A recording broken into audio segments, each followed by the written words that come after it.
Digamos que o verão é a estação que eu menos gosto. Tá, eu tô sendo educada ao falar isso. A real é que eu nem respondo pelo meu humor quando tá calor, que eu detesto suar. Ou seja, eu te entendo. Por isso, chegamos a um dos vídeos mais pedidos por quem me acompanha. Como fazer para que o estilo sobreviva ao verão. Oh yeah, vamos falar sobre o fator mais importante quando se escolhe roupas para o calor, como escolher peças arrumadas, mesmo que simples e fresquinhas, e também sobre como trabalhar as famosas terceiras peças nessa época do ano, seja no lazer, seja no trabalho, em qualquer ambiente que você tiver. Se você caiu aqui por acaso, eu sou a Erika Minchin, consultora de imagem e autora dos livros Liberte Seu Estilo, Manual da Consultora de Imagem e também dos 15 passos para desentulhar o seu armário. Neste canal, a gente fala de estilo sem regrinhas, sem polícia da moda, sem aquelas listas super genéricas de peças tem que ter. E antes de mais, já me segue lá no Instagram se você não fez isso, porque ao longo da semana da publicação desse vídeo, eu vou postar várias coisas relacionadas ao assunto, tanto nos meus stories quanto no meu feed. Se você chegou depois, você também vai poder procurar isso lá no meu histórico. E claro, assina aqui o canal se você ainda não é inscrito para continuar acompanhando sempre que eu postar um vídeo novo.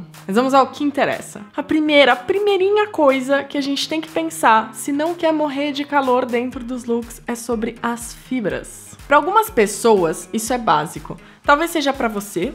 Para um número enorme de outras pessoas, isso nem passa pela cabeça. Mas eu acredito que a maioria das pessoas fica mesmo naquela zona cinzenta de eu já ouvi falar algo sobre isso, mas eu não sei bem o que fazer com essa informação. Me conta aí nos comentários em qual dos 3 pontos você se encontra que eu quero saber. Mas ó, se você ainda não faz isso, já começa a procurar pela etiqueta de composição de toda e qualquer peça que você tiver no seu armário e principalmente naquelas peças que estiverem no processo seletivo para conquistar uma vaguinha nele. Isso é super importante. Existem 3 categorias de fibras que elas podem ser usadas puras ou misturadas entre si. O mundo dos sonhos para o calor, principalmente, são as fibras naturais. Algodão, linho, seda, lã.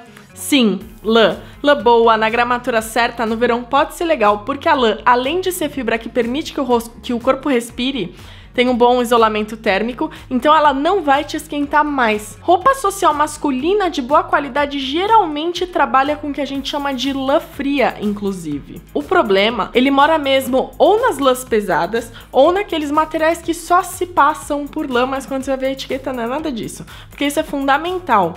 Aqui eu tô falando da fibra. O material que faz o fio faz o tecido ou a malha e não o tecido em si, ok? Aquele tricôzão que você tem no seu armário não necessariamente é de lã. Talvez você pegue a etiqueta e descubra que nem é de lã, nem tem nada de lã ali. Ainda assim, é mais seguro pelo algodão, pelo linho, pela seda, se você puder. Essas são as fibras encontradas na natureza praticamente prontinhas para uso.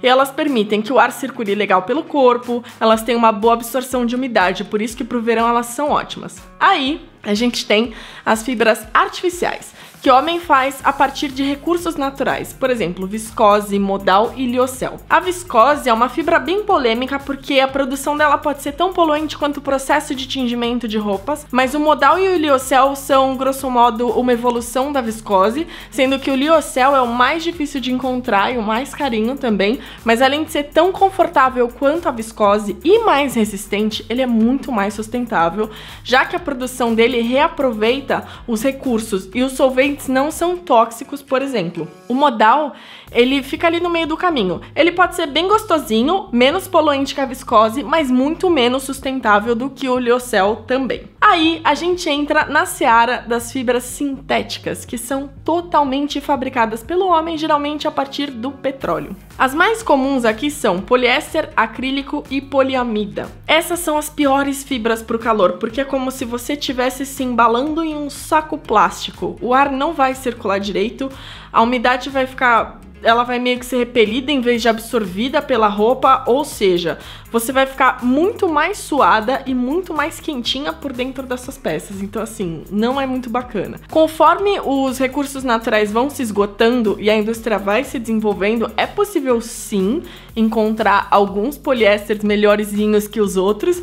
E também depende muito da forma como o tecido é feito, da modelagem, da gramatura, mas no geral, se você não quer passar calor, evita o poliéster, a poliamida e o acrílico. Aliás, mesmo no inverno, essas fibras podem funcionar em uma mistura, mas o acrílico é uma cilada total. O acrílico é aquela fibra que usam muito para imitar a lã e o motivo pelo qual aquele seu suéter durou 2 usadas e meia e já foi dominado pelas famigeradas bolinhas e ainda ficou com um cheirinho esquisito. Essa fibra é terrível. Muita gente negligencia essa informação, mas é mais fácil você usar um camisão de manga longa de algodão do que uma regatinha de poliéster se tiver muito calor. Então, começa a olhar a etiqueta, começa a procurar pelo menos por misturas entre fibras naturais e artificiais ou sintéticas. E é importante você olhar o forro, se você tem que usar blazer no trabalho, porque às vezes para baratear a peça, a marca vai lá, faz um blazer de linho super legal, mas ela coloca um maravilhoso forro de poliéster. E aí a função da peça pro verão fica completamente arruinada. Mas, além de olhar as fibras, é legal olhar para outros pontos da sua roupa. Afinal, alguns lugares são tão quentes que se a roupa fosse feita de chuveiro, a gente ainda passaria calor. Uma das maiores dores do pessoal quando vai se vestir no verão, aliás, é justamente a seguinte. A terceira peça, ela deixa o look mais arrumadinho, mas parece simplesmente inviável sair por aí com peças a mais no calorão. Então, como lidar, né? Como fazer essa equação? Então, o primeiro ponto é o material. Além da fibra, olhar para tecido plano, ele vai deixar o seu look mais arrumadinho do que uma malha. Não quer dizer que você não pode usar malha no verão, mas que vai ser mais difícil que você deixe um look com menos peças arrumado se você estiver usando malha. A malha, ela vai ter que ser de uma qualidade nitidamente boa, ou ela vai ter que ter um detalhe bem legal. Se você não sabe a diferença entre tecido e malha, clica aqui nos cards, porque há alguns anos eu expliquei sobre isso aqui neste canal. E eu deixei o vídeo ali para que você lembre ou aprenda se você não aprendeu isso ainda. O que me leva para modelagem. Se o seu look é mais simples, o modelo precisa ter alguma coisa de especial. Pode ser um recorte, pode ser uma mistura de materiais, pode ser um detalhe na alça,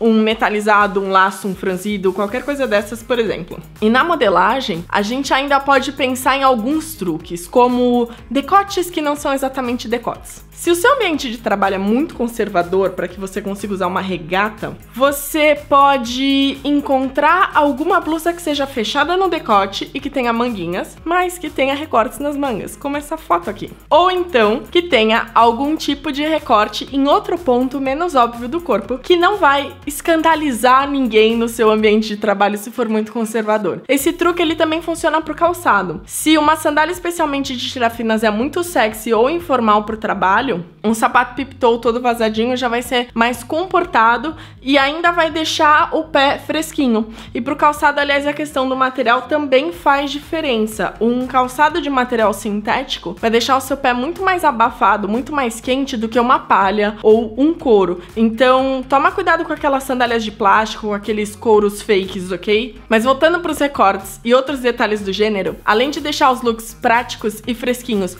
muito mais arrumados, vai mostrar muito mais personalidade na sua roupa. Então vale bastante investir um tempo legal procurando, ou quem sabe alterando o que você já tem para encontrar peças que tenham esses detalhes. E aí, claro, a forma como você combina também faz diferença. Alguns detalhes levantam até um short jeans, mas combinar com outros materiais e modelagens também interfere na mensagem que você projeta pela roupa. Se a gente for isolar só por shorts, por exemplo, dá uma olhada na diferença entre algumas possibilidades de materiais e de acabamento. Aqui, o modelo é mais simples, mas esse acabamento todo cortado a laser deixa com um ar um pouco mais doce, um pouco mais delicado. Já esse material mais pesado e texturizado faz com que a blusa nem tenha tanta cara de verãozão, funcionaria muito bem para uma meia estação. E aqui o tecido plano equilibra a informalidade da estampa e da modelagem do material. Aqui ainda tem o bônus para acabamento, maquiagem, cabelo e calçado que parecem simples, mas são mais arrumadinhos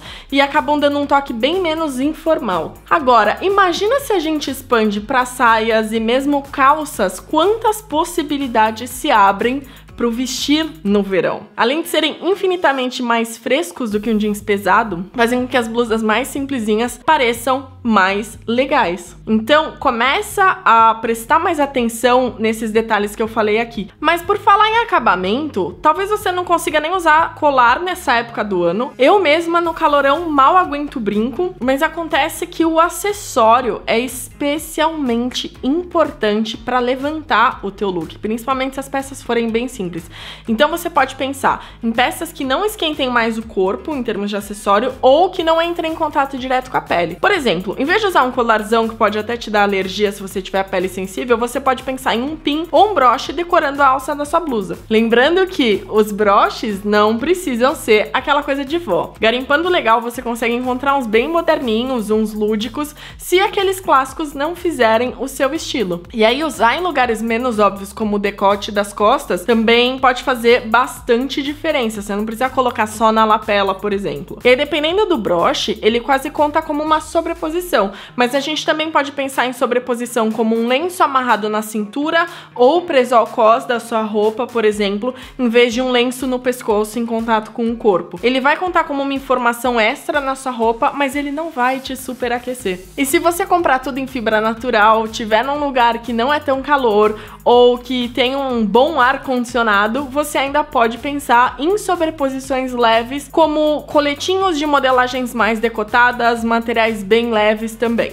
Você também pode pensar em sobreposição para baixo, ou seja, usar uma bralete bacana por baixo de uma blusa mais cavada, que deixa um pedaço da renda ou qualquer que seja o material dessa bralete ou top aparecendo e funcionando como sobreposição também. Quanto mais ousada você for na sua personalidade, mais liberdade sentir no ambiente que você estiver transitando, maiores os decotes que você vai conseguir carregar. Mas nem precisa aparecer tanto assim, ou então nem precisa aparecer na frente. Você pode pensar em decotes laterais ou decotes nas costas, em vez dos decotes que exponham a região do busto diretamente. E se decote for demais para você, você também pode pensar em sobreposição com peças transparentes, que nem precisam revelar tudo. Elas só precisam mostrar que tem alguma coisa mais elaborada por baixo, passar essa ideia das camadas para quem tá te vendo. Essa não vai ser a melhor ideia para o ambiente profissional, mas para o lazer ela é bem tranquila, então você ainda consegue usar isso em vários ambientes. E por último, um exercício de olhar. Começa a prestar atenção nos pontos que te deixam mais ou menos confortável com o calor. Algumas pessoas, por exemplo, não sentem tanto calor no pé e conseguem usar sapatilhas e calçados fechados no verão numa boa. Outras pessoas precisam usar no mínimo uma pip-toe para que o ar circule. Do contrário, a roupa mais decotada não vai resolver e a pessoa vai ficar suando de qualquer jeito. Algumas pessoas ficam super tranquilas se os braços estiverem expostos e aí elas não se incomodam com um decote mais fechado, enquanto outras pessoas não ligam tanto pra manga, mas elas precisam de um escape de ar, seja num decote na frente quanto atrás. Então cada pessoa vai reagir de um jeito a isso. Prestando atenção no que faz mais diferença pra você, isso vai te ajudar muito mais na hora de escolher suas peças e coordenar também. Eu te vejo na semana que vem, muito mais fresquinha. Um beijo!